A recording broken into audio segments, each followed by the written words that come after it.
নমস্কাৰ বন্ধু বান্ধৱী সকলোৰে খবৰ নিশ্চয় ভাল আৰু মোৰো ভালে আছোঁ। তো আজি বহুত দিন হ'ল আপোনালোকৰ মাজত একো এটা আপডেট দিয়া নাই আৰু আসাম পুলিচৰ এনেকৈ আপডেটো অহা নাই।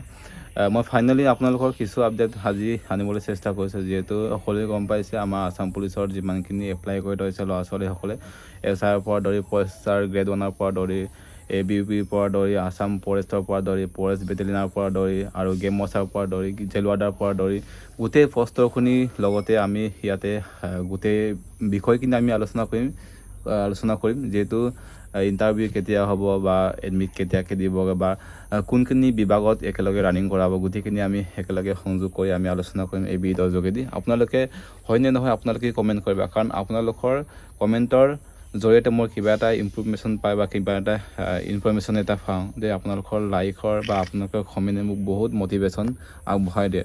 তো এইটো কাৰণে মই আপোনালোকক ভিডিঅ'খিনি আজি গোটেই বিভাগৰ বা পোষ্টখিনি আমি কথা ক'বলৈ যত্ন কৰিম বা কেতিয়াকৈ ইণ্টাৰভিউ হ'ব বা কেতিয়াৰ পৰা এডমিট ওলাব বা কোনখিনি পোষ্টত একেলগে দৌৰাই দিব বা কোনখিনি পোষ্টত বেলেগকৈ দৌৰাব, সেইখিনি কথা আমি আলোচনা কৰিব লাগিব। যিহেতু সকলোৱে গম পাইছে জেল ৱাৰ্ডাৰ পোষ্টটো বিশেষকৈ মই নিজে জেল ৱাৰ্ডাৰ পোষ্টত মই চাকৰি কৰি আছোঁ আৰু মই কমপ্লিটলি 100% জানো যে জেল ৱাৰ্ডাৰ পোষ্টটো ডিটেইলছ পিন্ধি বা তাত মেডিকেল চেকআপ কেনেকৈ হয় বা ৰানিং কিমান হয় বা ৰানিঙত কিমান মিনিট দিছে গোটেইখিনি তাতে লিখা আছে। আপোনালোকে তাতে গৈ এডভাৰটাইজমেণ্ট ন'টিছখনত গৈ তাতে তলত লিখা আছে আপোনালোকৰ ফিজিকেলত কিমান আছে বা তাতে চিন আপ আছেনে নাই, লং জাম্প কিমান মাৰিব লাগিব, ৰানিংটো কিমান মাৰিব লাগিব, গোটেইখিনি লিখা আছে তাতে আপোনালোকৰ। আৰু য'ত নেকি আপোনালোকে গম পাইছে আসাম পুলিচ ABUP ফৰেষ্ট গাৰ্ডৰ গেম ৱাচাৰৰ আৰু কনষ্টেবল গ্ৰেড 3 যোনটো NCC কোৱালিফিকেশ্যন লাগে, এই পোষ্টটো বিশেষকৈ এইবাৰ বহুত পোষ্ট ওলাইছে, কাৰণ মই ভবা নাছিলোঁ যে ইমান পোষ্ট ওলাব বুলি। কালি আপোনালোকে এটা কাম কৰিবা, এই পোষ্টৰখিনি যোনে এলিজিবল আছে ভালকৈ এপ্লাই কৰিবা, তাতে পোৱা চান্স এটা আছে, কাৰণ ইমানখিনি NCC থকা ল'ৰা ছোৱালীও নাই আৰু যিমানখিনি আছে হ'লেও কম কাটক যাব বুলি মই চেষ্টা কৰোঁ, কাৰণ আগতে ইমানখিনি পোষ্ট ওলোৱা নাছিলে। আগতে 100-150 এনেকৈ পোষ্ট ওলাইছিলে, এবাৰ 700+ আপোনালোকৰ পোষ্ট ওলাইছে। যাৰ নেকি NCC কোৱালিফিকেশ্যন আছে তেওঁলোকে এপ্লাই কৰিব পাৰে। চ' আমি প্ৰথমতে আলোচনা কৰিম যে আসাম পুলিচৰ যোনখিনি ABUP, যিহেতু সকলোৱে গম পাইছে আসাম পুলিচ ABUPটো হৈছে 3200 মিটাৰ, ফৰেষ্ট গাৰ্ডটো 3200 মিটাৰ, গেম ৱাচাৰটো 3200 মিটাৰ, AFPFটো 3200 মিটাৰ। এই 3200 মিটাৰ গোটেইখিনি পোষ্টৰ হয়।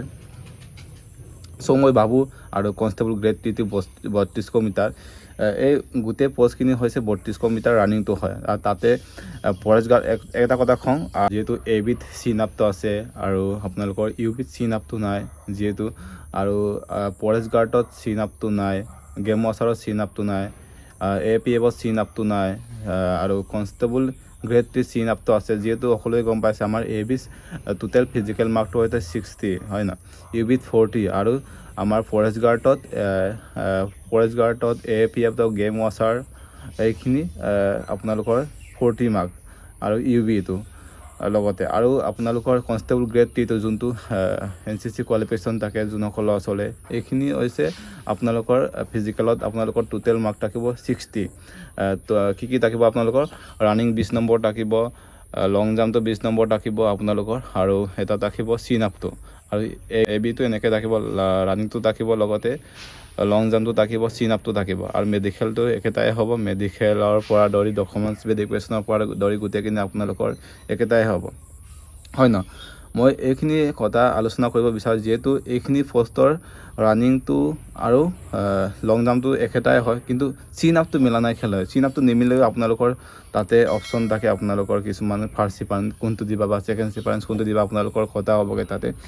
এটা কথা এতিয়া মনত ৰাখিবা, এই গোটেই পোষ্টৰখিনি ৰানিং যিহেতুকে 3200 মিটাৰ যিহেতুকে এই গোটেই পোষ্টৰখিনি AFPFৰ পৰা ধৰি ফৰেষ্ট গাৰ্ডৰ পৰা ধৰি গেম ৱাচাৰৰ পৰা ধৰি কনষ্টেবল গ্ৰেড 3 পৰা ধৰি ABUPৰ পৰা ধৰি গোটেইখিনি একেলগে আপোনালোকক ৰানিং কৰাব পাৰে।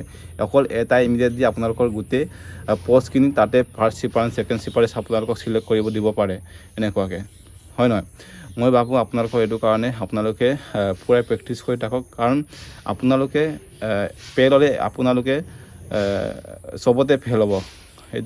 এইকাৰণে মই কৈছোঁ আপোনালোকে ভালকৈ প্ৰেক্টিছ কৰা।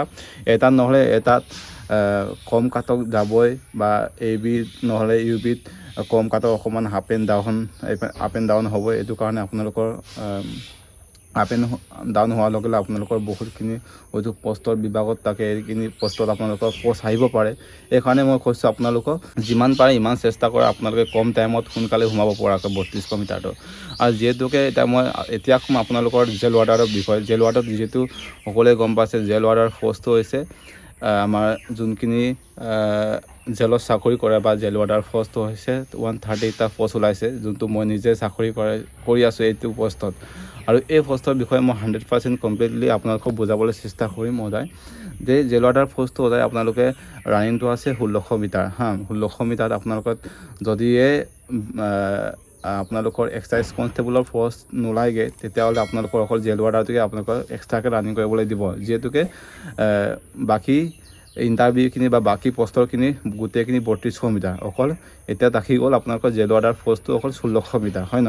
আৰু তাতে সময় দিয়া আছে আপোনালোকে এক্সেলেণ্ট টাইম দিয়া আছে আপোনালোকৰ 5 মিনিট। 5 মিনিটৰ যদি ভিতৰত আপোনালোকে সোমাই যায়, আপোনালোকে কমপ্লিটলি আপোনালোকে ফুল মাৰ্ক পাব, মানে 20 নম্বৰ পাব। তাতে আপোনালোকৰ নাম নাই, লং জাম্পটো আছে, অকল ফিজিকেলটো আপোনালোকৰ দুটা ইভেণ্ট আছে, লং জাম্প আৰু ৰানিংটো।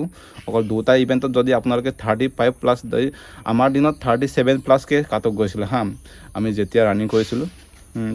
চ' আপোনালোকক যদি লাগে মই কমেণ্টত আপোনালোকে লিখিবা, মই প্ৰুফ দেখাই দিব পাৰোঁ। মোৰ প্ৰেছক্ৰিপশ্যন স্লিপটো মোৰ ইয়াত আছে, আপোনালোকক দেখাব পাৰোঁ মই কিমান মাৰ্ক পাইছিলোঁ বা আমাৰ তাত আমাৰ দিনত তেতিয়া কিমান কাটক গৈছিলে। গোটেইখিনি আপোনালোকক মই কমপ্লিটলি বুজাবলৈ চেষ্টা কৰিম, দিবলৈ চেষ্টা কৰিম। আপোনালোকে যদি ভাল লাগে লাইক কমেণ্ট শ্বেয়াৰ কৰিব।